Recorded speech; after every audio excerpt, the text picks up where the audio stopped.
This meeting is being recorded. Hello and welcome, everyone. We are so pleased to have you on this Market Research and Basics of Exporting webinar this morning. That it is hosted by the International Trade Department of the New York Small Business Development Center. I am your moderator, Jenny Alton from the NYSBDC Central Office. We have our own Dr. Mercedes Sanchez-Moore, the NYSBDC Director of International Trade, who will introduce more of our presenters in a moment. But just to briefly tell you, we do have with us Catherine Bamberger, who will address us from Global New York. She is an international trade specialist there. We also have Carmela Mammas, Director with the U.S. Commercial Service New York, and Peter Tierney, Director of the U.S. Commercial Service Harlem.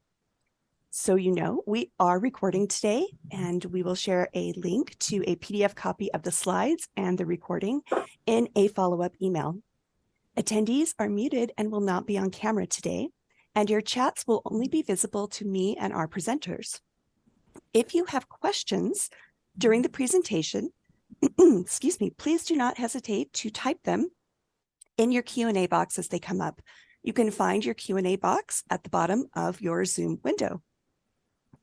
There will be some questions that Carmela and Peter will try to address throughout the presentation, but we'll have a full Q&A session at the end. So you know, some of these questions we may save until the last 15 minutes or so. And so you're going to receive a lot of information today. We highly recommend that you contact your local SBDC for no-cost, high-quality assistance in identifying what your particular next steps would be in regard to market research and exporting. Now, with that, I will turn the time over to Catherine, who will address us next. Good morning, everyone. Thank you, Jenny. Thank you, Dr. Sanchez-Moore, and thank you to all of you who are joining us this morning. My name is Catherine Bamberger. I'm with Empire State Development's Global New York Division. Next slide, please. And our agency is concerned with small business development, real estate development, minority and women-owned business certifications, and then our small but mighty team who assists companies who are interested in marketing and selling their products outside of the United States. This also includes services exports, which could be things like architecture, licensing, and other things that are not actual physical goods that are selling outside of the country. We also have a team that works with businesses who would like to establish a footprint in the United States and preferably in New York. Next slide. Our team is primarily based in New York City. You can see from this brief slide that we have coverage that corresponds to the 10 economic development regions throughout the state. My colleagues, RJ and Mo out in Western New York in the Buffalo office, Carrie Baker-Scott in the Finger Lakes in Rochester, Neil Nyack in the Mid-Hudson region in the Newburgh area, and myself in the Capital region covering North Country, Mohawk Valley, and Capital District out of Troy, New York. Loretta Bine is in Long Island, and again, the rest of our team is in New York City. Next slide. We do work with a number of partners and other stakeholders very closely, including our friends at U.S. Commercial Service Department of Commerce, Small Business Administration and Small Business Development Centers, Exim Bank, Chambers of Commerce, local lenders, and a host of other industry and local business associations, international business associations, et cetera, because we feel that the exporting from New York is an over 400-year-old tradition, and it is very important to us to keep that tradition going. Next slide. You'll hear these things more often throughout the day and throughout your exploration of exporting, but most of the world's population and most of the world's purchasing power resides outside of the United States, and that's one of the reasons why there are so many of us willing to help you learn or how to do this or to expand your capabilities. We're looking at a $100+ trillion economy in 2022, and exporting companies tend to become more flexible in both their products and services and their customer service and become the employer of choice. And so our agency is primarily concerned with job development. And so instead of just being completely altruistic, we really want to help you grow your sales, not only domestically through some of our other programs and services, but also through exporting. Currently, less than 1% of small businesses export their products and services, but in New York, that is many tens of thousands. So it's between 25 and 35,000 small businesses are already exporting. Next slide. You can see that across the country, New York is now actually number 4 in terms of exporting. There's quite a significant drop off after numbers 1 and 2. And next slide. And those sales are calculated based on dollar value. And so obviously some of our leading exports, arts and antiquities, precious stones and metals, jewelry, pharmaceuticals, plastics, aircraft, spacecraft parts, those are all high dollar value kinds of goods. And that's what drives a lot of our top sales. Next slide. Probably no surprise to anyone that Canada is our number 1 trading partner in both categories now. They've actually displaced China very recently. They are our nearest neighbor, and the bulk of their population is within a few miles of the New York state border for much of the country. Hong Kong, Switzerland, some of the other countries that you see here by way of arts and antiquities. Those are some of our top trading partners. Israel, of course, is a very strong trading partner, and Mexico as well. Next slide.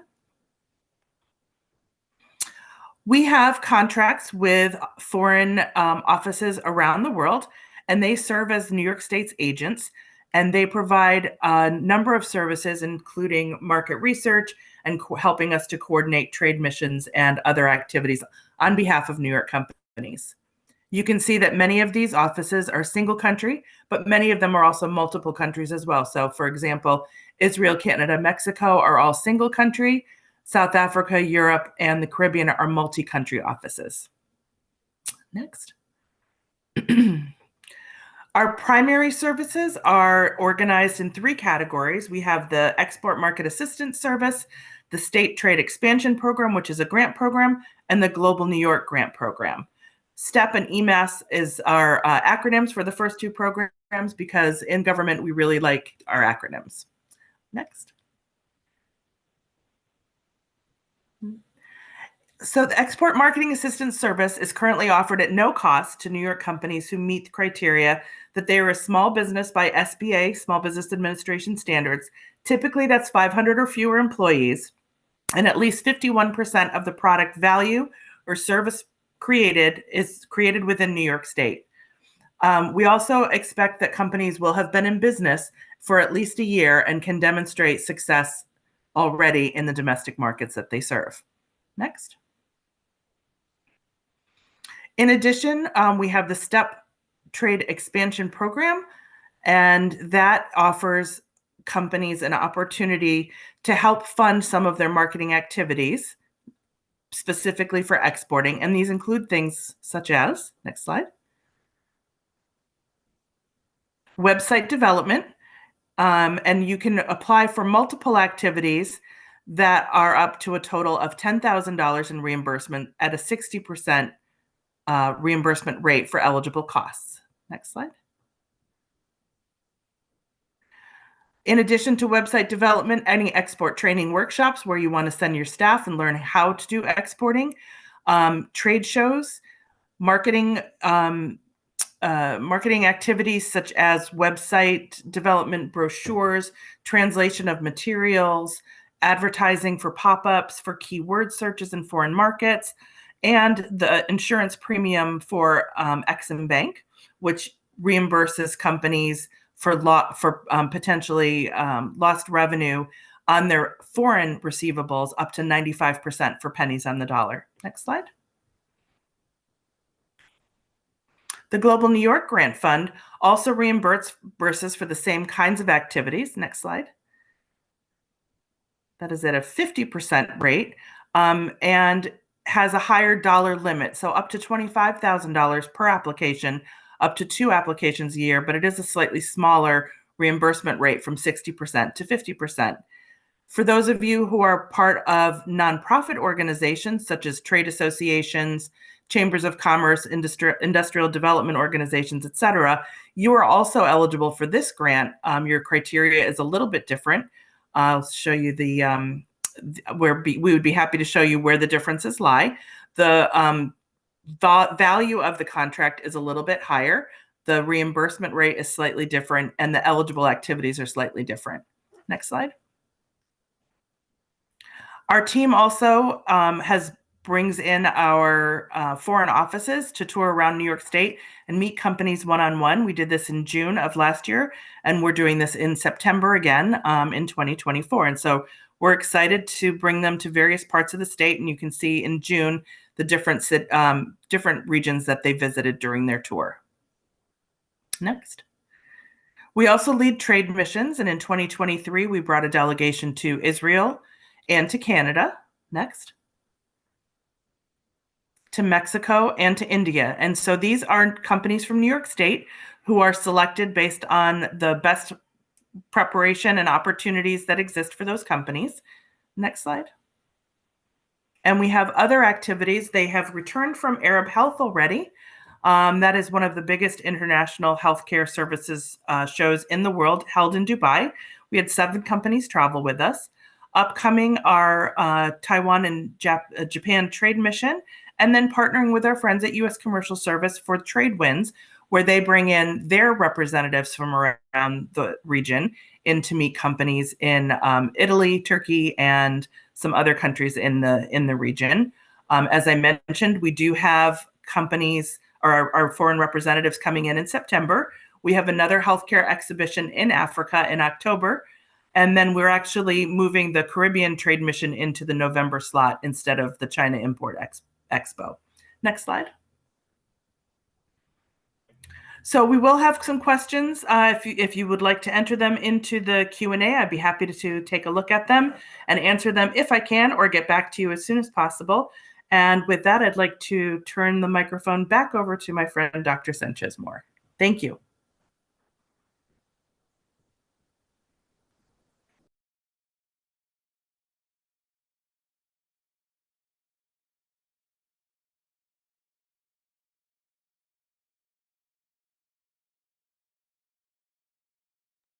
Mercedes, we cannot hear you. I'm sorry for that. There we go. Thank you so much, Catherine and Jenny, both. Good morning, everyone, and thank you for attending this webinar. I am Dr. Mercedes Sanchez-Moore, Director of International Trade of the New York Small Business Development Center.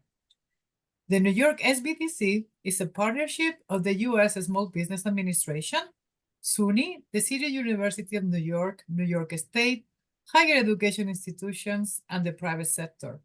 The SBDC provides one-to-one business advisement, training, and research in support of entrepreneurship and economic development for the state of New York.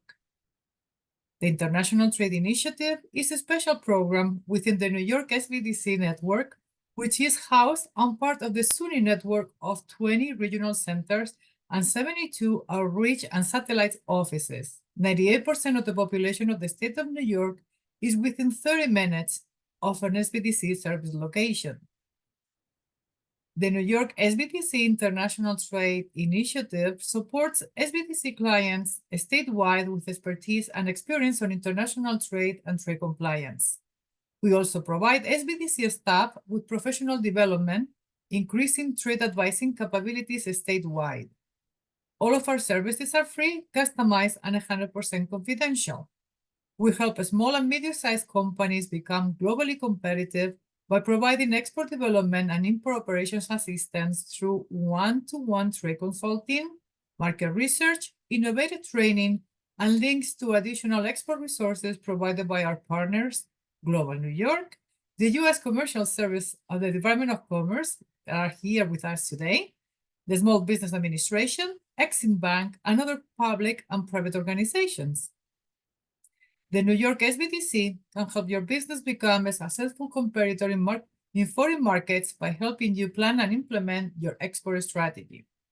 Our international business consultants are available to assist retailers, manufacturers, high technology, and even service companies with export planning and other areas such as export readiness reviews, export business plans, targeting international markets, selecting sales and distribution channels, legal considerations and licensing, logistic procedures and documentation, market research and trade logistics, and international financing options.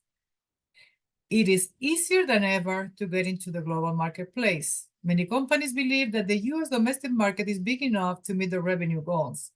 But the fact is that 95%, as Catherine said, of the world buying power resides outside the US. Forward-thinking small small-sized businesses can tap into this buying power by growing their revenues through exporting. Each year, US companies export well over $2 trillion of goods and services. Exporting works for companies of all sizes. 97% of exporters are small and medium-sized enterprises, and 67% of exporters have fewer than 20 employees. If you are successfully operating a business in the United States, you owe to yourself to consider exporting. Many small businesses have products and services with international market appeal, but are not certain on how to proceed. The New York SBDC is here to help. We invite you to contact one of our 20 centers and schedule a no-go session with a New York SBDC certified global business professional and realize your export potential today. And now it is my pleasure to introduce our main speakers of today's webinar, Carmela Mammas and Peter Tierney. Carmela Mammas is director of the U.S. Commercial Service in New York Export Assistance Center. Carmela has been working with U.S. exporters for over 30 years. She leads a team of senior international trade specialists to assist New York City and Long Island firms succeed globally. Working closely with U.S. commercial service colleagues in over 85 countries, her team focuses on counseling firms in high export growth industries, including advanced manufacturing, apparel, aerospace, architecture and engineering, consumer goods, disaster resilience, education services, information technology and communications, financial services, processed food and beverage, franchising, green technology, healthcare and beauty, media and entertainment, safety and security, smart cities, and tourism.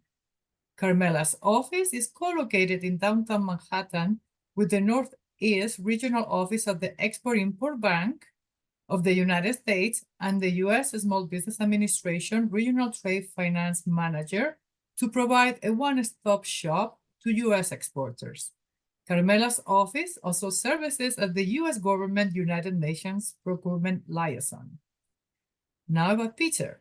He's the director of U.S. Commercial Service in Harlem and brings over 25 years of exporting experience. Peter has developed exports for a wide range of U.S.-made products and services. These include IT products, water treatment systems, outdoor power equipment, integrated chips, software services, renewable energy equipment, roofing, mouse traps, snow shovels, and power electronics, to name just a few. Peter developed his export skills at one of the top two exporters of the world, that is Mitsui & Company of Japan and Dorian Drake International of New York. At Mitsui, a 180 billion export trading company, Peter was trained in logistics, trade finance, international commercial documents, credit lines, marine insurance, letters of credit, overcoming tariff and non-tariff barriers, overseas product certifications, free trade agreements, including NAFTA, USMCA, CAFTA, etc., and international distributor and agent agreements. At Dorian Drake, Peter traveled extensively in Japan, South Korea, Thailand, Vietnam, Indonesia, China, Australia, Taiwan, and the Philippines. Peter also founded and managed a business that exported renewable energy products to over 45 countries. Please, Carmela and Peter, go ahead with your presentations. Thank you so much, Mercedes. It's such a pleasure to be here, and I'm partnering with you on this program. So Peter and I will be presenting on global market research and the basics of exporting.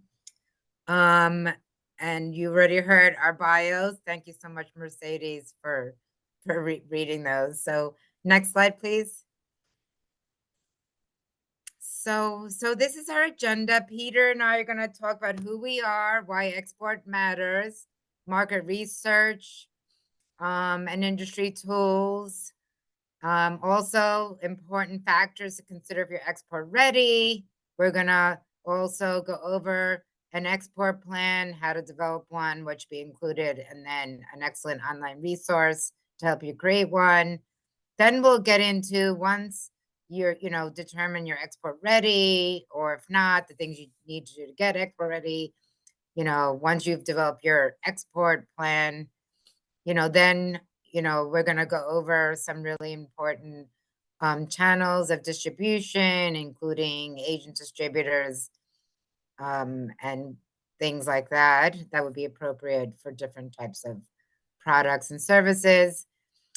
Yeah, and then we'll go over some points, how to find qualified buyers, the legal considerations, such as export compliance and intellectual property rights protection. Then we'll go over some important points of how to prepare your product for export. And then, time permitting, we'll also go over export financing, methods of payment, and some of the federal resources available for that. And then, yeah, we'll conclude with any questions. If anyone has any questions throughout, please feel free to type those in the Q&A box, and we'll try to answer that as we're presenting. So let's move to the next slide and get started.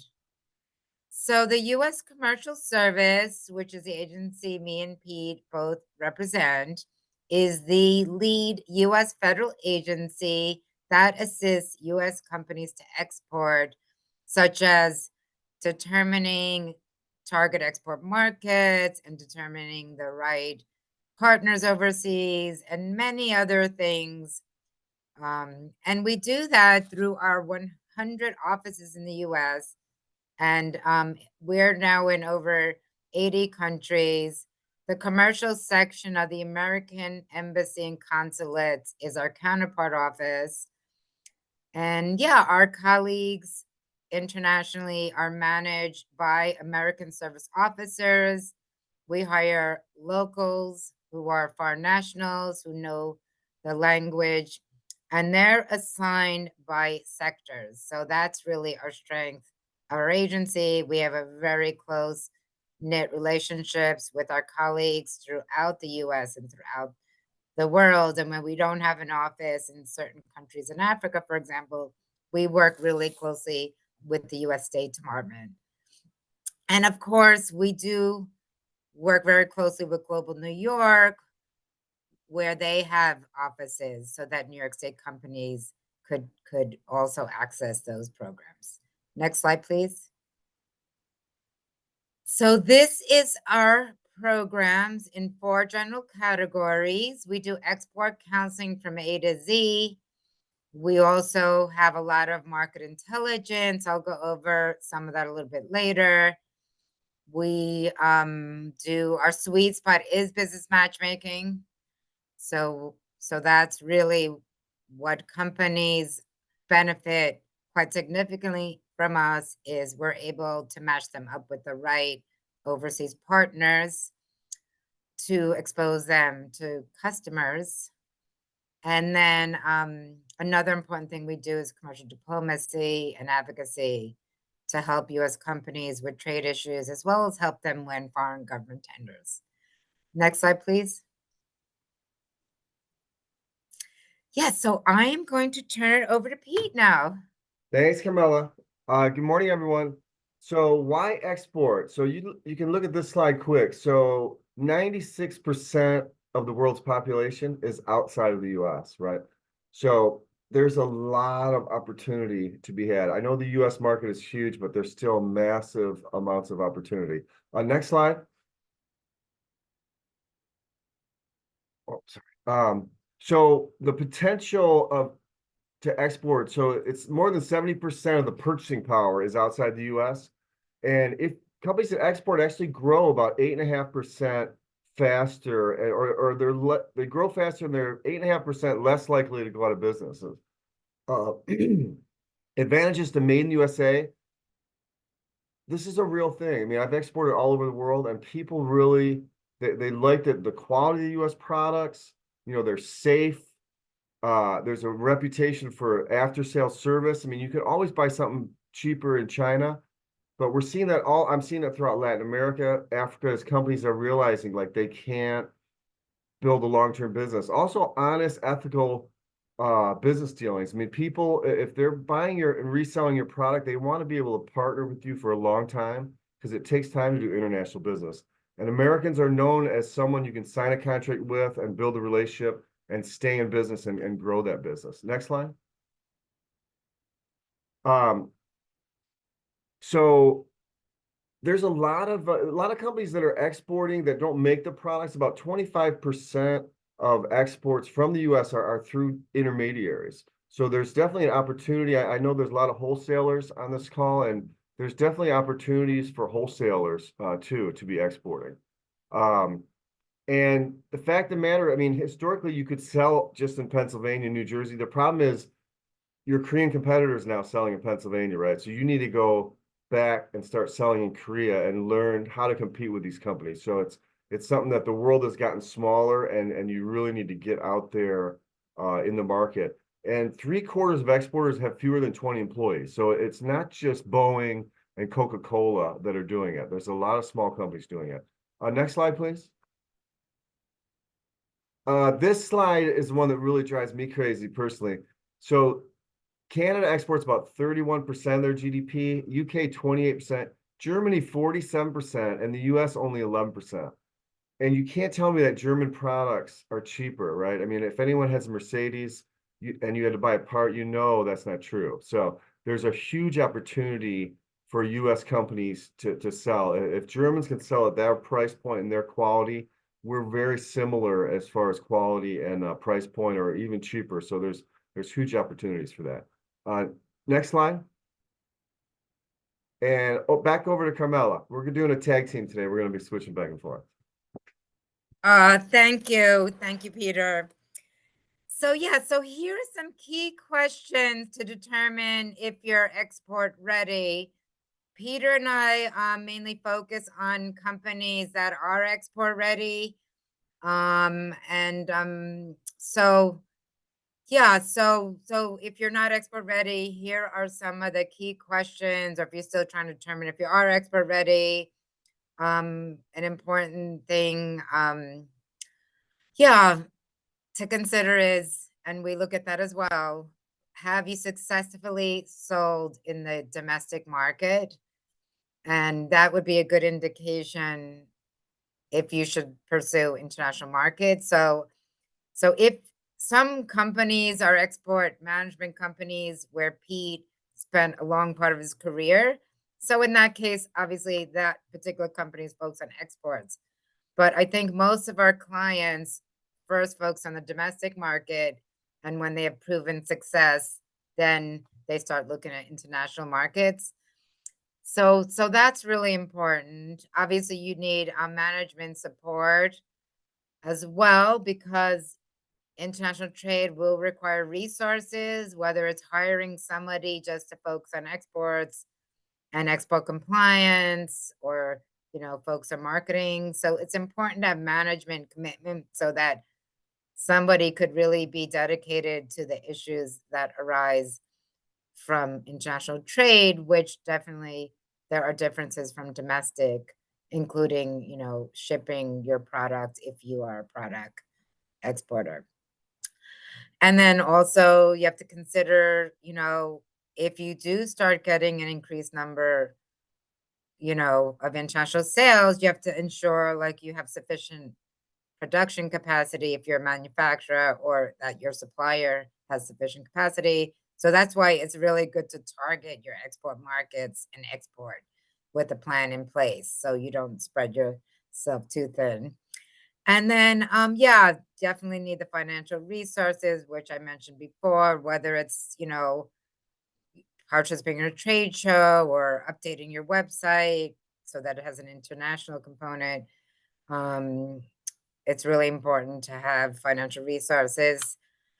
And yeah, Global New York does have the STEP grant program, but that, that gets allocated, fairly quickly. So that's, something definitely you should apply for, but you definitely need to pay for these expenses up front. Next slide, please. You definitely also want to have a intellectual property rights plan, as whether it's for your, brand name, your copyright protection, or if you have a patent that you want to protect. So you definitely want to consider those aspects. China may not be your first market, or you want to, register your product in a country before you export. You also have to look at if you have to modify any ingredients.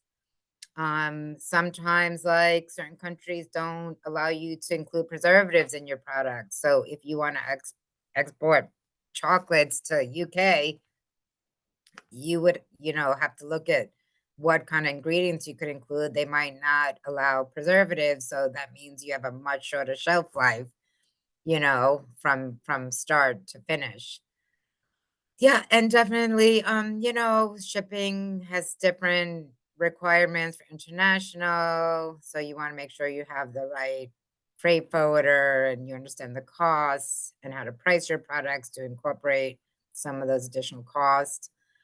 And of course, you want to have a good export payment plan in place and know the international person at your bank, and maybe work with the SBDC to identify other financial resources if needed. And really important, whether or not you have a product that's controlled by the US government, you definitely need to have a export compliance plan in place, especially, just to confirm you're not exporting to somebody you're not supposed to export to. And there's a list to check on that. So we have some additional materials later on that. Next slide, please. So here are some of the points you want to include in your export plan. I think a really important one is doing research to determine the best prospects for your product and service, determining if you need an export license. And, some of the things will be very similar to your domestic sales, but export pricing is different than domestic pricing because you want to incorporate some of the additional costs. But I think a really important aspect of the international marketing plan is doing your market research and identifying your target markets and any specific needs for your product in those markets, as well as looking at what your costs will be so that you could factor in, what to charge your product and still make a profit. Next slide, please. Over to Pete. Thanks, Carmela. And I know this is a lot of information, you guys, and it's daunting, but we're here to help. SBDC can definitely help you get ready to export, and we can help you take you into those markets. So export strategy, real quick. So when you're going into international markets, you kind of have to look at three things. What's your target countries, right? So we can help you with that, figuring out what's the best markets for it. Also, if there's markets you like, if you can do business and travel there. I mean, I used to have a customer in Montpellier, France, and I would do it again. I mean, so you can make money and actually travel into beautiful places. So you want to find the target countries, then you want to look at the target sales channel. How are you going to sell? Are you going to have an agent? Are you going to sell through a distributor? Are you going to do sell to a big box store like Bunnings in Australia? And we're gonna talk about that a little bit later in the presentation. And then the other one is your target products. I know a lot of companies say, "Oh, we have so many products," and I always tell them pare it down. Pick the best. What's going to make you money, and it's going to make your partners money overseas. So products that have a bigger margin. So there's margin you can give up to a reseller, in Barbados or Dominican Republic, or products that are cheaper, right? It's something that you can make cheaper or sell cheaper to target markets. that have, less money, Honduras, Nicaragua, but there's still opportunities, but sometimes it's better to give an export customer fewer choices, right? So they can focus and execute and actually send you money for an export. Back to you, Carmela. Next slide. So here's a sample export plan. I'm not gonna go over this in any great detail. You get these slides, and I already touched on some important things, and Pete did as well, but these are some of the things you wanna focus on when developing your plan. So next slide, please. So this is export sample plan continued. So obviously, targeting markets, and you want to ensure you're not at risk for non-payment. And there's some tools, we could share a little bit later. For example, the Export-Import Bank has a trade credit tool. Yeah, so these are all important points you want to think about before you start exporting, and you'll get this slide to really, read this and understand some of these points a little bit more. Next slide, please. Yeah, so here's a link to the sample outline, and also there's a link here to how to write an export plan. Again, these will be sent to you, so you could click on these links and follow along. Next slide, please. Over to you, Pete. Okay, thanks, Carmela. All right, so this is the kind of the meat of it, the market research, how to like look into markets for your product. Next slide. Oh, sorry, go back one, I think. Go next slide. So this is on our government website. We have some amazing trade.gov has, different research where you can research foreign markets. You can look at the top products, what markets are the best for US products. And this is just a link and just to give you a picture of some of the information we offer. Next slide, please. So this is the harmonized code. All these governments fight and have wars, but the one thing all governments agree on is something called the harmonized code. And that's because that's the code that they assign to products so they can charge import duties, right, for tax revenue. So this is an international standard. It's 4, 6, 8, 10-digit harmonized code for your products. And to really start research, if you're selling products, it's good to first research and find exactly the harmonized code. The longer, the better. If you have a 10 one, that's great. 8 is great. 6 is still useful. And what it is, this is kind of the key that you can use to unlock market research. So you can use that. Once you have that harmonized code, we'll have some tools Carmela will go over in a minute. But that's your key to start. You need to nail that number down first. Next slide. And this is just a little bit more that tells you, how you can use that harmonized code. And that's what's used every time you export or import products. That's what follows all your documents is what code is that. Over to you, Carmela. Next slide.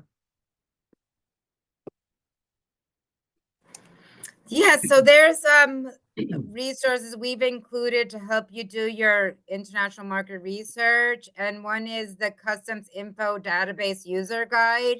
So this is where when you've done your market research, targeted some markets, using that Schedule B code Pete presented before. So in addition for that harmonized code / Schedule B number, in addition for being used to identify import and export tax duties, it's also a valuable tool to conduct market research.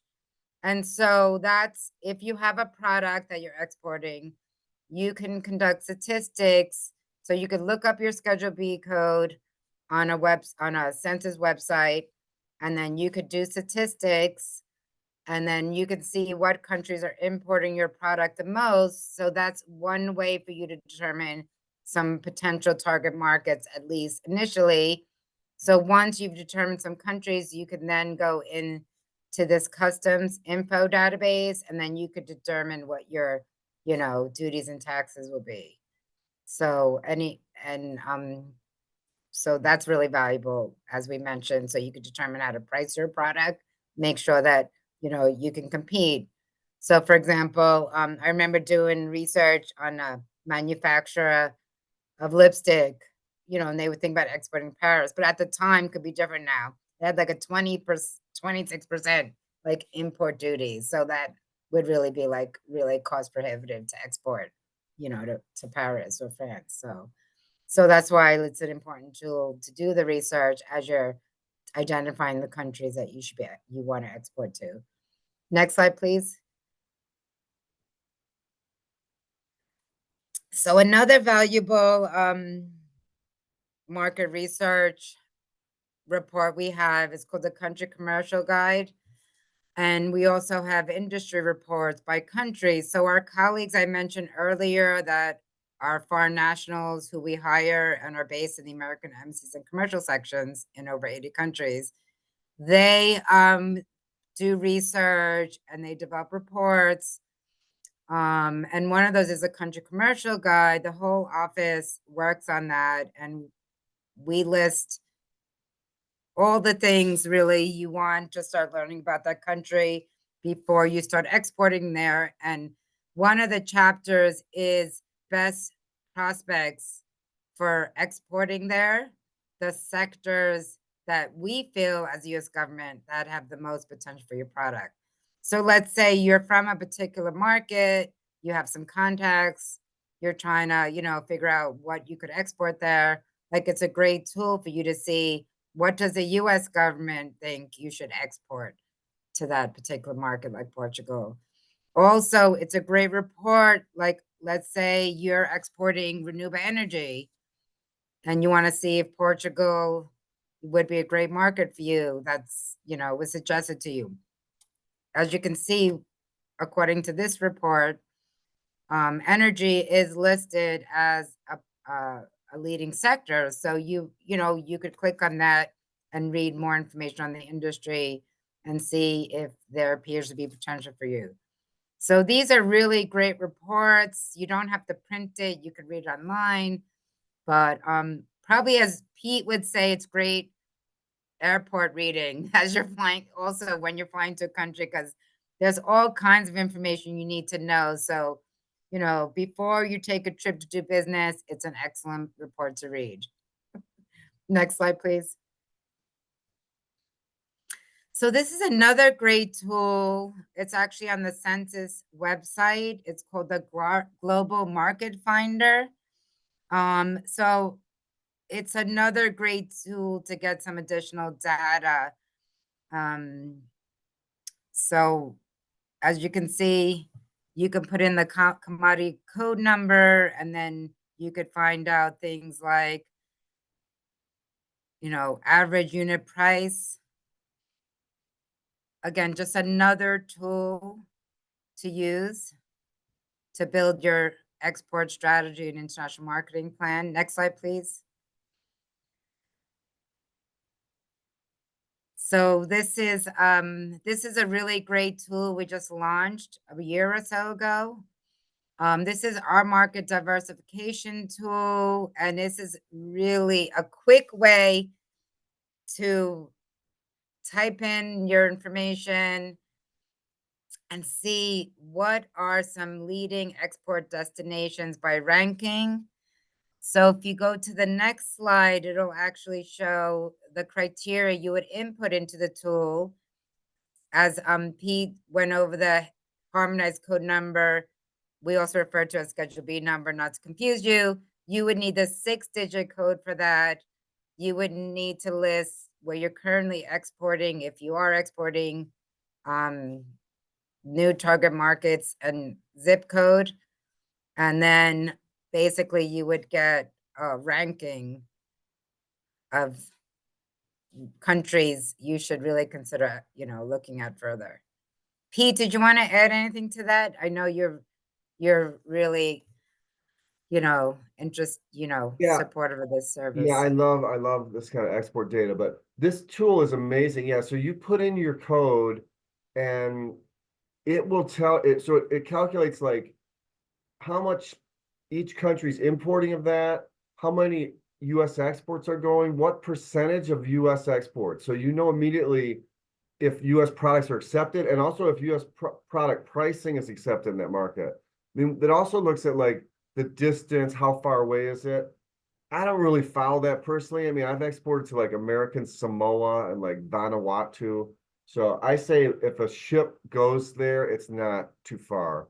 But I mean, within minutes, you can get a breakdown of which countries are exporting or buying your product and how much of it they're buying from the US. And it really quickly, you know, you may think on one market is your target, but when you look at this tool, it will pretty much tell you where, and you know, some companies say, oh, I want to own the market. I don't want any competitors. Well, guess what? I mean, you're better off going after bigger markets with competitors because you know the product's being sold there. To make Henry Ford can make a market in Brazil, like in 1920.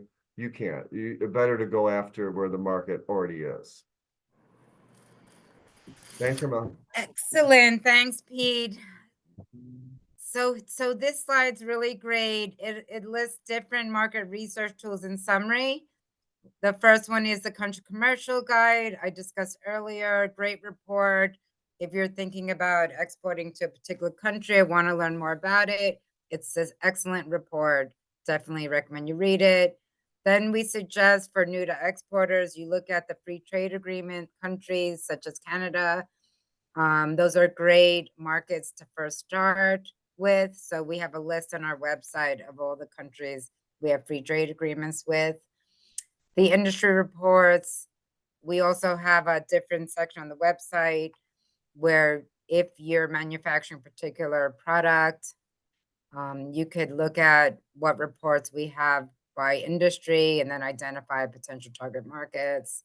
It could also be useful for service exporters as well. So if you're providing a service for a particular industry, you can see if we have any industry reports, and I'm sure there'll be some valuable information on you for you to make a determination on your market potential. We already reviewed the market diversification tool, the global market finder, and then we also included how to export videos, which are all very excellent. So if you want to explore these further, the presentation is hyperlinked to all these, but this is an excellent slide, even to print out, put by your desk, because we typed out the URLs for each of these valuable market research databases. Next slide, please. Thanks, Carmela. All right, so that's Pete.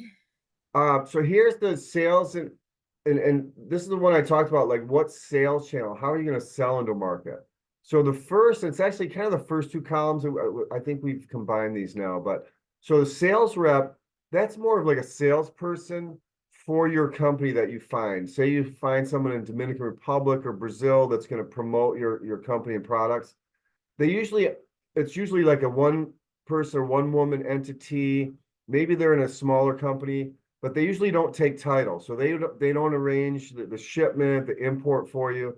They're mainly drumming up sales and purchases for you, and you pay them a commission.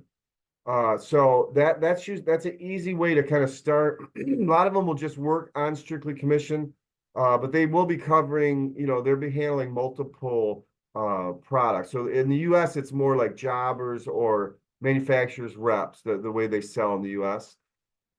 Distributors, that's where most international exports of products are going through two-step distribution. So that's where you're selling to a distributor in a market who's then selling it to either a reseller or to an end user, usually to a smaller reseller that's, you know, in a local market or a city, and the distributor's bringing stuff in, warehousing it, and shipping it out. So they usually have an inventory. They carry multitude of products. You know, they have warehousing where they're doing the final delivery to the customer. One other option is a foreign retailer. So that's where you're tying up with like a AUO or like in Taiwan, one of the big electronic stores. or like Bunnings or in Australia or Komeri in Japan. These are like the big retailers, and they're similar to like a Costco in the US. I mean, it's definitely a harder business. I mean, there's huge opportunity if you can get in. But it's sometimes even to get into these big retailers, you might have to use an agent. So you might have to have someone in Seoul that knows someone that's a purchaser that can help you get in. The other one is direct sales to end users. Now this is kind of the American way, it's my product, it's my margin, which usually does not work, and I try to tell companies that 100% of zero is zero. I personally think you're better off giving up some margin to an agent or a distributor and making sure you're covering the market. Now, e-commerce is a little different because a lot of companies are starting to sell internationally just because people are coming to their website. But I'll talk about that in the next slide. Next slide. So e-commerce is definitely happening. I mean, the world is smaller, especially with COVID. There's a lot more customers coming in, buying from websites. And there's different ways of selling online. One is just your website, right? So, putting part of your website into Spanish or French or having some of your catalogs, and it's really not very expensive to translate, a 2-page spec sheet is maybe $300, right? And you can do it free. I mean, I don't recommend it, doing Google, it's you can get in trouble. It's better, I say, just use a professional and do it once, especially if it's an engineered product. You want to make sure it's right. Online marketplaces. So there's a lot of online marketplaces you can use, international ones, Coupang and Korea. Of course, you can use Amazon. I mean, I'm not the hugest fan of it just because they kind of control all your customer data, but they will help you export to, Brazil, Mexico. They do have programs for that. And social media, it's still not really executing e-commerce yet, but it sure is bringing your brand up in international markets. So if you're big in social media in Korea, you're going to start getting inquiries from either Korean customers or Korean distributors, right, that are getting asked about your products to set up. So it's a way of driving sales back to your companies or back to preferably to your distributors, your partners overseas, right? Because they love seeing you help them buy your product and make money. And the last way is third party in country. This is what I think is great. And give an example, I'm working with a vegan sauce company that was selling their sauces online to a lot of companies in the UK. But to ship it by UPS or FedEx, it was an $8 jar of sauce, and it was $8 to ship it by UPS. So it was doubling the cost to land it in London, and that's without the duties. Now, I went out and helped them see what it would be if we set up a distributor for them, and we got a freight rate, and to ship it a couple pallets of their sauce to the Felixstowe port right outside of London, the price went from $8 a jar to 41 cents per jar to get it to London. So you can see that's why distribution works, right? There's $7.50 there. So the reseller could put $5 or $6 profit, $1 to deliver it that last mile, and they're still going to be cheaper than if it's shipped direct, through express mail. Next slide, please. So this is key. I mean, we all work for the U.S. government, right? I'm sorry, Catherine's from the state of New York, but you need to use us. You need to use our services. You need to talk to Mercedes. You need to talk to us. So use the Department of Commerce, use Global New York, use SBDC, reach out to Mercedes group, and definitely use, we're already, a lot of it is paid for by taxes, right? So you really got to reach out and make sure you're using the resources that are available. Next slide. And I think, Carmela, you have this next one. Oh, no, Pete, you were going to cover this one, but I'm happy to. Or is it me? Well, I'll do it. I'll do Okay. it. Give you a break. Okay. Yeah, so as I mentioned earlier, actually it goes to my comment that our sweet spot is helping US companies find the right buyers. Usually, the clients we work with are mainly small to medium-sized companies who are manufacturing a product or service that's 51% or have the exclusive rights to export from the manufacturer. So like that's our typical client and a requirement to use these customized matchmaking services. So one thing we do, it's great to launch a product in a market. It's called single company promotion. And so let's say a company is entering into the market for the first time. This is a great service. My colleagues in the US Embassy could help organize an event. It might be at the US Ambassador's house. And we help invite on embassy letterhead the right contacts in the market. It could also be used for like a service provider that has a valuable training service or knowledge. You could also be used to do some type of presentation of very useful information that would attract contacts in the country to come and learn about it. The initial market check is a great service specifically for companies who are not sure, and we're not 100% sure either if a company has market potential.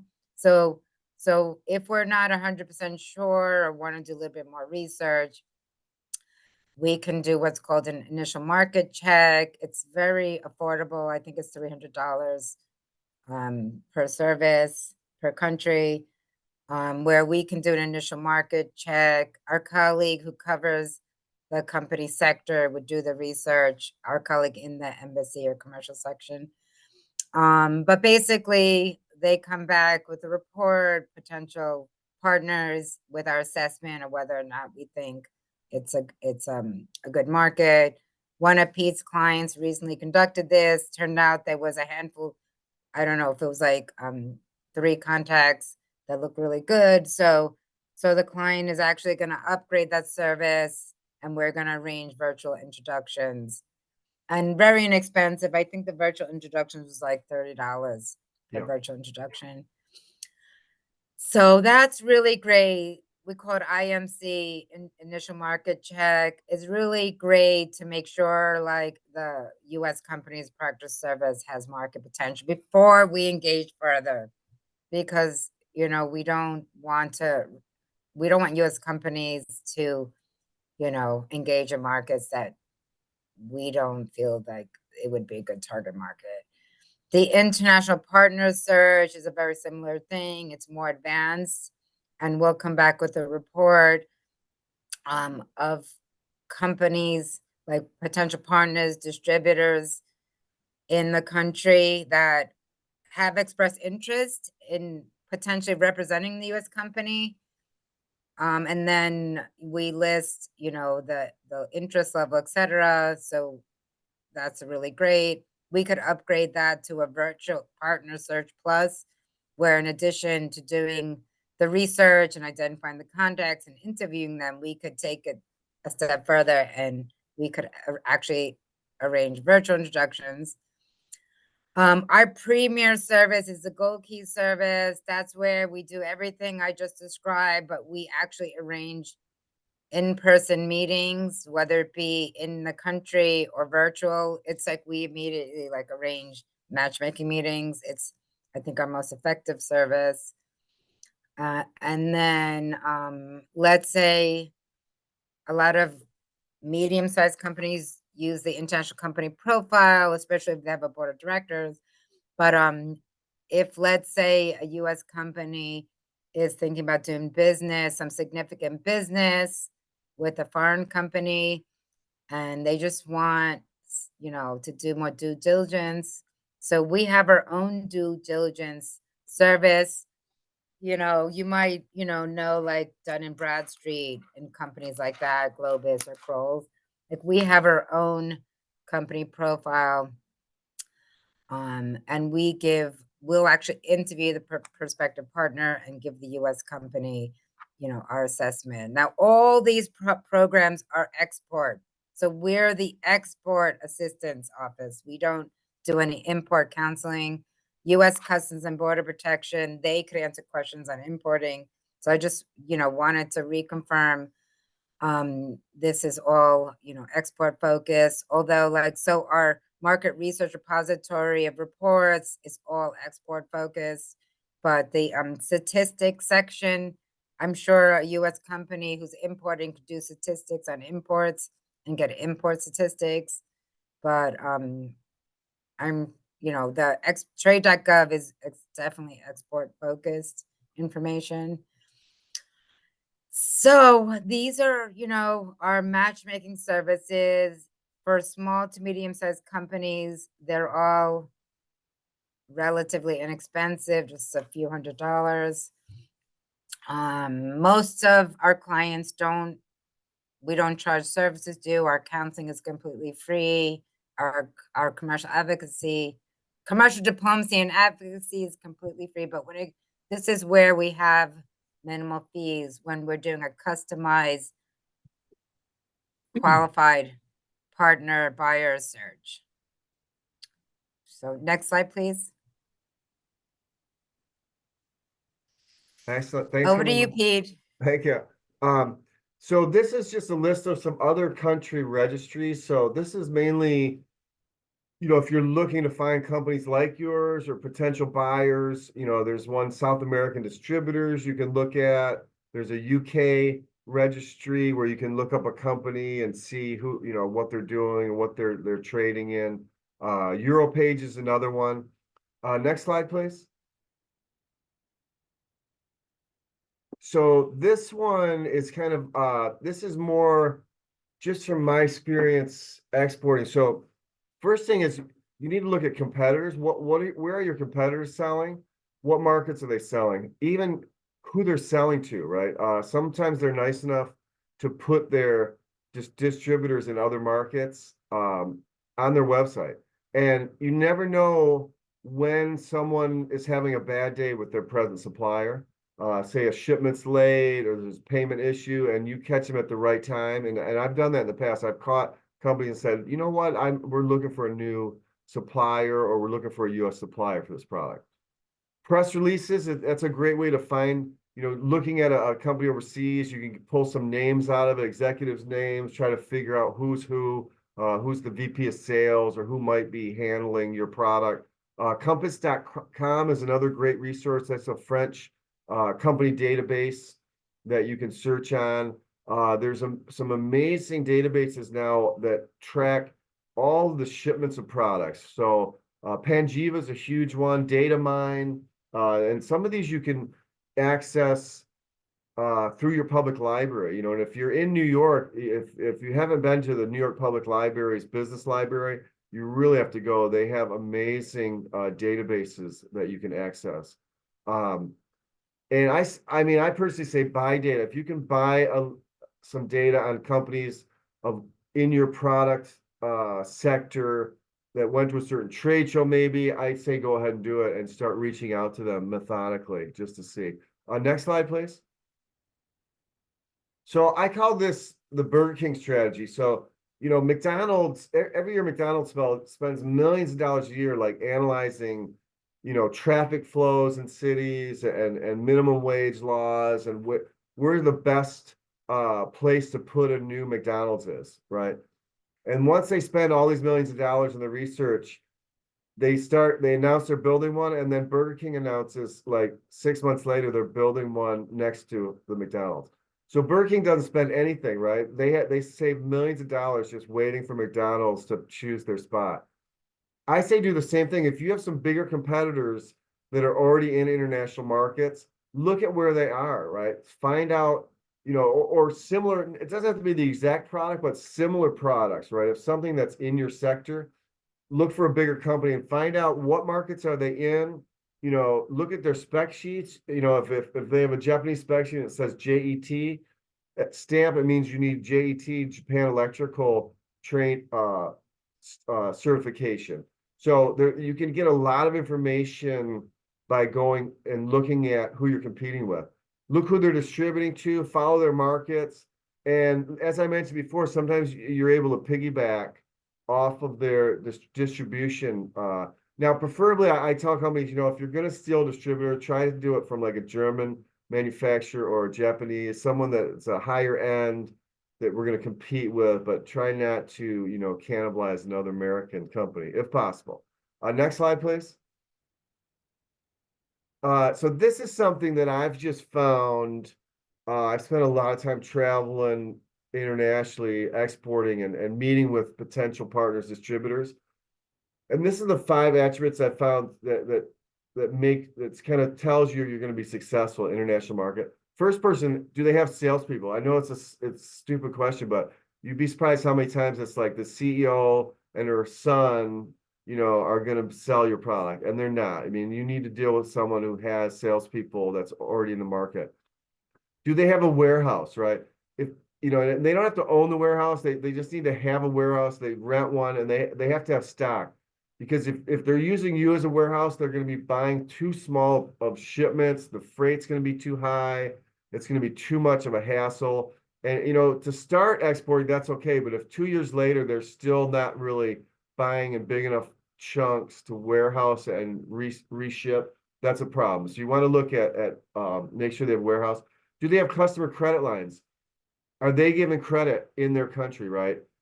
That's going to determine, you know, whether or not they're able to buy, you know, a decent amount, and they're going to sell a lot more. In a lot of these markets, Latin America, I mean, if you're not giving credit, maybe you may not be giving credit to your distributor, but they better be giving credit to be able to sell to their resellers. Also, breadth of product line. I have a lot of companies that run into, you know, say an engineer in, you know, Trinidad that said they love the product and all they're gonna do is sell this US product. Guess what? They're not. Find the company in Trinidad that's selling a bunch of products, even competitors to your product, and they're going to sell more than the one-man show is going to. So even though that's counterintuitive, sometimes the companies that are selling even competitive products are going to sell more. You know, and I used to have a company in China. I was exporting US made like outdoor power equipment. They bought our competitors, but guess what? They would buy container after container of products just because we knew they had a Rolodex. They had customers all over northern China they were selling to. The 5th one, I put censored on it, but if you end up going overseas, I always check their bathroom and make sure it's stocked and it's clean. Because if it's not, either one, they don't have money to keep it clean, which is a red flag, or 2, there's a chain of command broken and someone's not taking an order, which means your orders to the end customers are going to have a similar problem. So that's just something that I've learned over the years. Next line, please. So this is just just some tips from, you know, being in the marketplace. Pricing, you got to make sure your pricing is the right price. And I know, you know, it's kind of it's un-American. Asian companies look at a market and figure out what price do I need to sell in this market and build the market until I have enough volume to start making a lot of money. Americans tend to take their product, put a margin on it, and then say, okay, let's see if we sell it. So you need to make sure, you know, you're coming in with the right pricing strategy. Also, you need to know who not to respond to, right? When you start getting into international business, there's so many opportunities, right? You have all these companies all over the world. So you have to make sure you don't get personal, right? If there's someone, if you're getting a bad feeling from someone, just end it immediately, right? Life is too short. There's only so many hours in the day, you know, and so you got to make sure you're spending your time with the right companies that have that you think you're going to have a future with.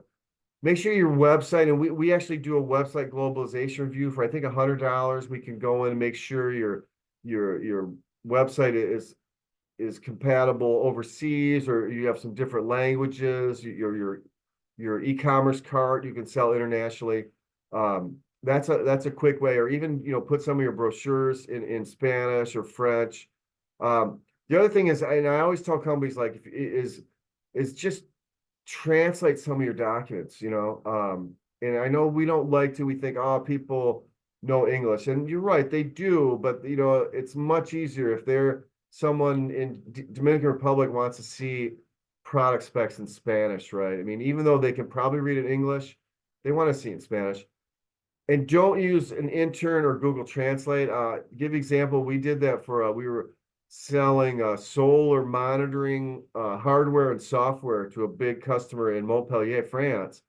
And we had a intern use Google Translate, translated this document into French. We had it bound, beautiful, printed. And before the meeting started, my purchasing manager, Laurent, leans over to me and she says, "Peter, did you pay for this translation?"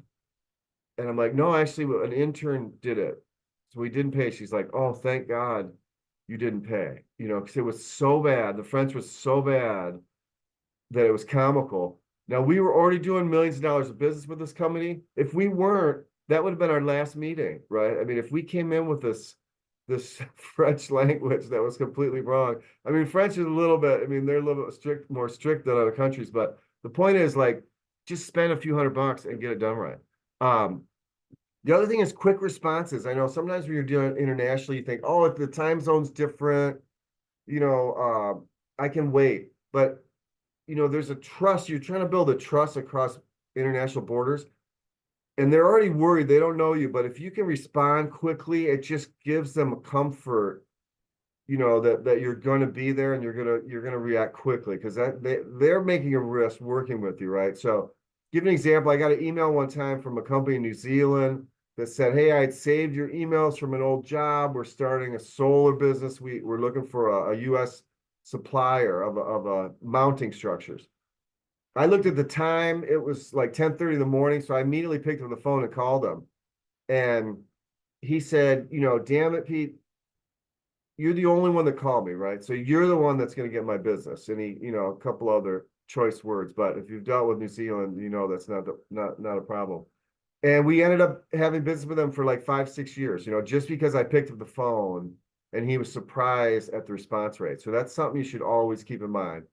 How we doing on time? And I think we're switching over to Carmela, but how we doing on time with the Q&A? Are you guys following that?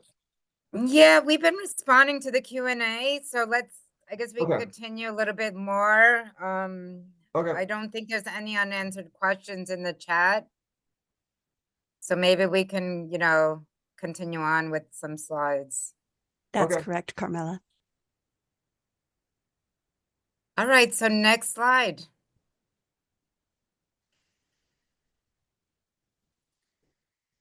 Yeah, so I mentioned earlier about export compliance. So you'll want to, you know, review these websites. If you have a dual use product, that would be the U.S. Department of Commerce's Bureau of Industry and Security Office, which is part of my agency.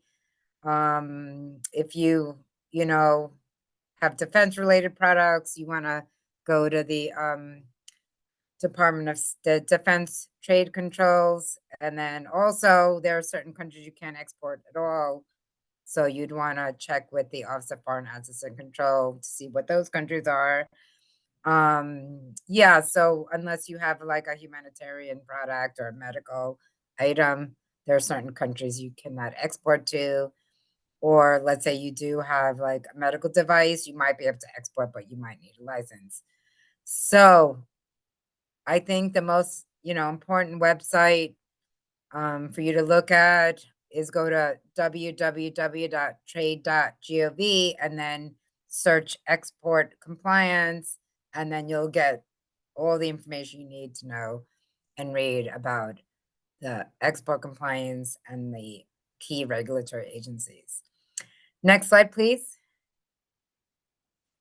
So here are some research tools. We'll just go over quickly. I mentioned earlier about the consolidated screening list. So even if you don't have a product that has any type of controls, and most products don't need an export license, you still do need to ensure you're not exporting to anybody on the do not export list. And so there's a link here for the consolidated screening list, but it's basically 4 lists you have to check and make sure you're not exporting to anyone on those lists.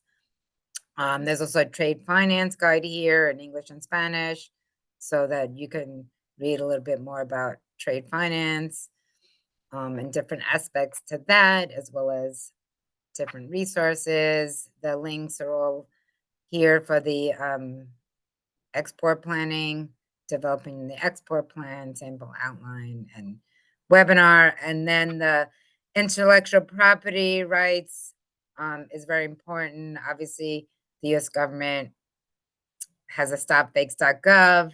So we do not, want US citizens buying fakes in Chinatown, wherever. So this is really important to protect all US companies. But there's lots of resources on there of how you can protect your intellectual property when exporting. Next slide, please. Yeah, so Pete, this is really important. Why don't we go over this slide? I think, Yeah. we're coming to the end. So this is just some common red flags that we put together, and it's just things to look out for. And the bottom line, when you're dealing internationally, if something seems too good to be true, it usually is. So, I mean, I give you an example. We have a 3D printer manufacturer we work with in Brooklyn, and they got an inquiry from, I think it was from Saudi Arabia, and it was a government tender that they wanted to buy 350 of their units. And they were so excited, they sent it to me, and it even had a web link to the Saudi government tender website. And I looked at it and it was a fake. They had set up a fake tender website that they would promote, have you go back to check it. But just by looking at that, I realized, and there were some of the terms, the shipping terms didn't match. And we looked at it and sure enough, it was fake. So, and I think there was like a $7,000 fee that they wanted up front to enter this tender. So we ended up saving them some money on that. But this is something, if you ever run across anything that you're not sure of, you can send it to your local SBDC, Mercedes, me, Carmela, and we can look at it pretty quickly and help you determine. So it's mainly, if a website looks unfinished, misspellings, bad English, there's different attachments that might be malicious.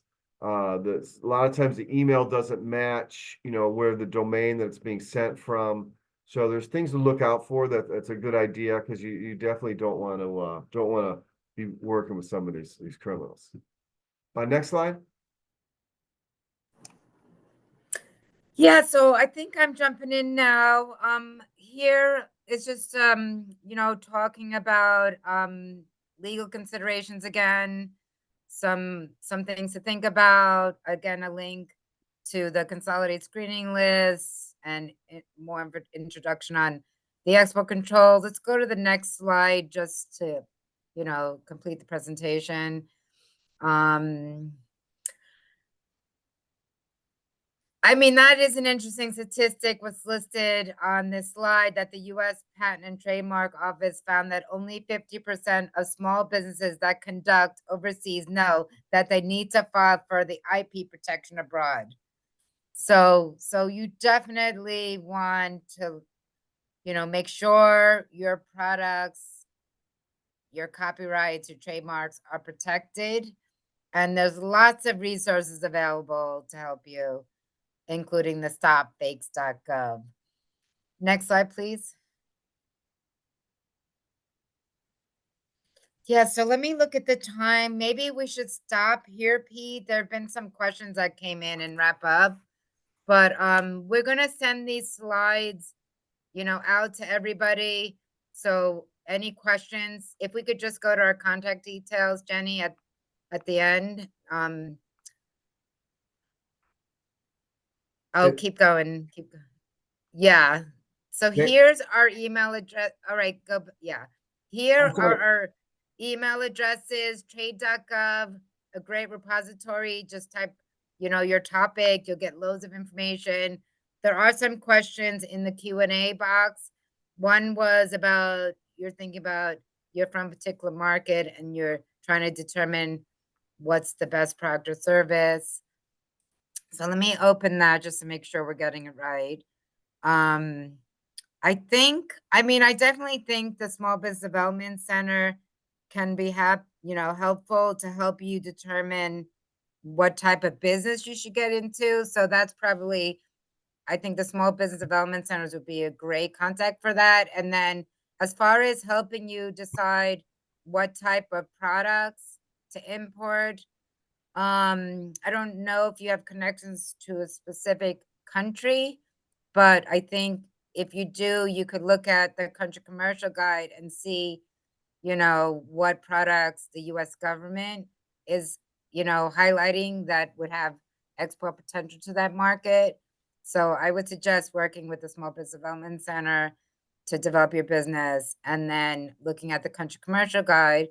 And then once you've developed what product you're going to export, you have rights to export from a particular market, then you could utilize our services, to help you find, the right potential, partners. We are going to be sending a email copy of the deck. We're not going to, send it as PDF. We'll send it as like free to cut and paste, click on the links. So it's not necessary to send as a PDF unless that's required for size reasons. Okay, as far as James has a question about resources that checks if an export target market has label testing requirements for claims. I'm not sure I understand that.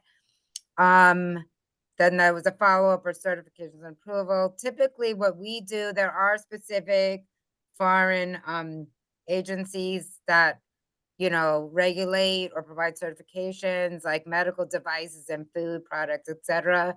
We typically will we'll look at any industry reports we've written to see if those bodies are listed, whether it be in the country commercial guide for that country or a specific industry report. If we cannot locate it and a US company needs this, well, they could check with their importer, right? Because importers typically help a US company to register and certify their products. The other thing is we could check with our colleague in the embassy and ask them for that information as well.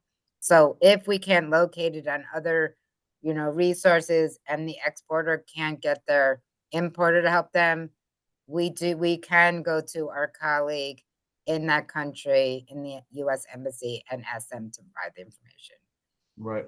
And just to add, Carmela, yeah, I definitely agree about the importer. If you're dealing with someone overseas, they're going to be the best resource, right? Because they know exactly what certifications are needed to import, and they definitely want to make sure they don't want to spend any time unless all those certifications are in place. And to go real quick back to the last question, in exporting, it's really your supplier. If you're a wholesaler, if you're looking to export, you got to make sure you have a strong relationship with the supplier, right?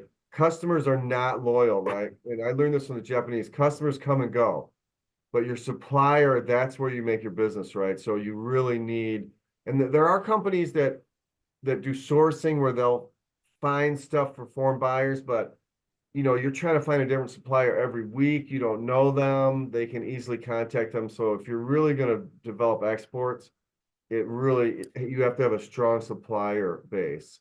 And one thing I want to jump back to the IP quick. A lot of companies don't cover IP, and it is scary, but there's also companies, and I've dealt with companies that made a conscious decision not to, right? I had a company in Fargo, North Dakota that made wood chippers, and they were spending a lot of money on patent lawyers. And at one point they realized, you know what, we're just going to put that money into R&D, and we're going to make our product better than everyone's.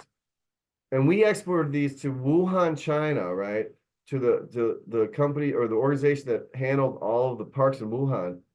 There was a company in China 45 minutes outside of Wuhan that made the exact same wood chipper as it was made in North Dakota, down to the coloring. They painted it orange and black, like the Bearcat wood chipper. Identical copy, right? And the companies in Wuhan would not buy the Chinese version because it didn't work, right? They need to put their workers cutting trees and it would break. So there's something to be said about just a quality American product that if you can keep innovating to stay ahead of people that aren't really doing engineering and copying, you can still win that battle. So it definitely, I've seen it done for sure. Yeah, there was a question about I did kind of reference it in a chat answering a question, but there are, for those of you who are in the New York City metro area, the New York Public Library has some really extensive great resources. And I think one of those is like an investor database. Somebody had a question, how can they locate potential investors? The New York Public Library may have something like that, but Pete, as far as import questions, someone had an import question. I had mentioned in the chat that the New York Public Library, they have resources that are online. So if you are like, a New York resident, you can get a library card. So a lot of the databases you could access online, some you can't, but they would have import resources there too. So like there was some questions about how can I get import information. I just wanted to bring up that the New York Public Library has, Yeah, the public guess- library, and I used to actually sell data on exporting years and years ago. I used to drive from Detroit 11 hours to go to the New York Public Library to access their databases. That's how valuable it is. I drove 11 hours each way to get their data. And this was the old days, right? Where it was like you had to get data out of a book, and use a Xerox machine.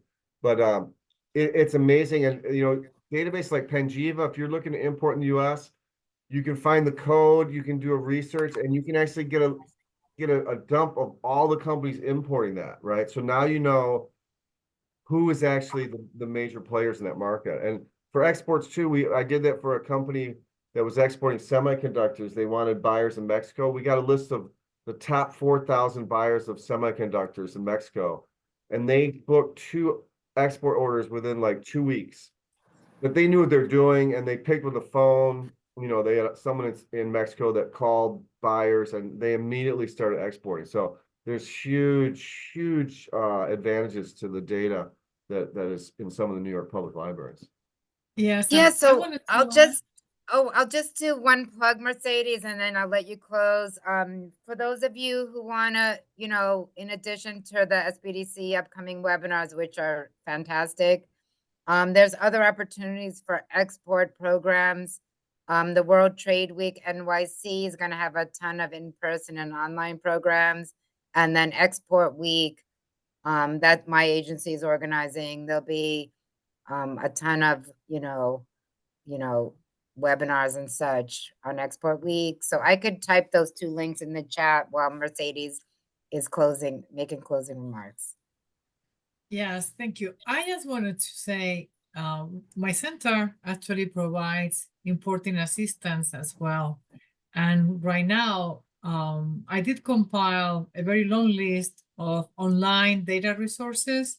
Some of them also have important information apart from Panjiva, as you mentioned, that is available through the New York Metropolitan Library.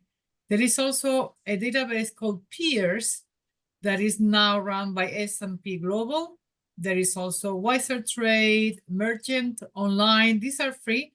And then there are some other ones that are charging a fee.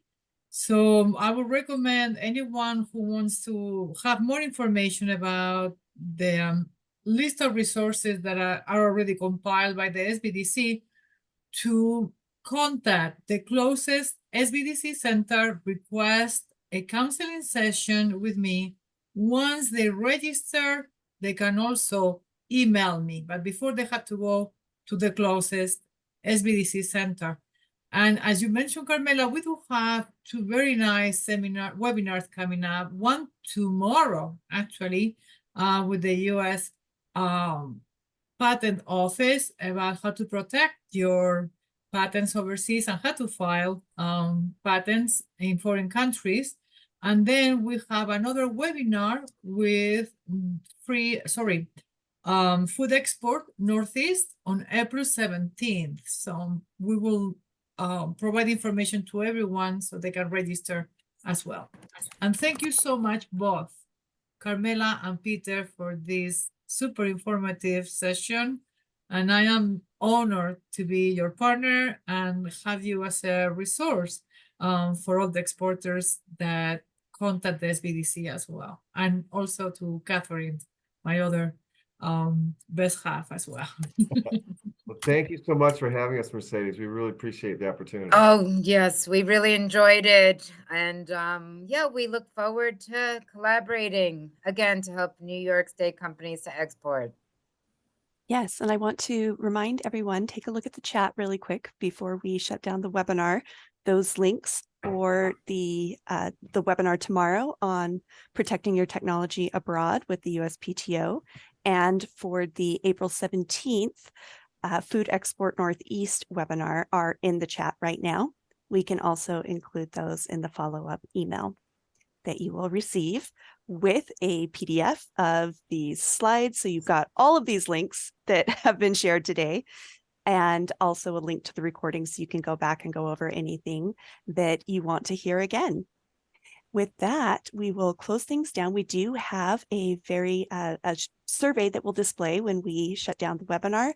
If you have a few moments to fill that out, we always appreciate getting feedback from our attendees. So thank you again, Carmela, Peter, Catherine, and of course, our own Mercedes, and have a lovely rest of your day, everyone. Thank you to you, Jenny, for another well-moderated and well-run webinar. Appreciate you. My Thanks so pleasure. much, everyone. Have a great day. Bye-bye, everyone. Bye.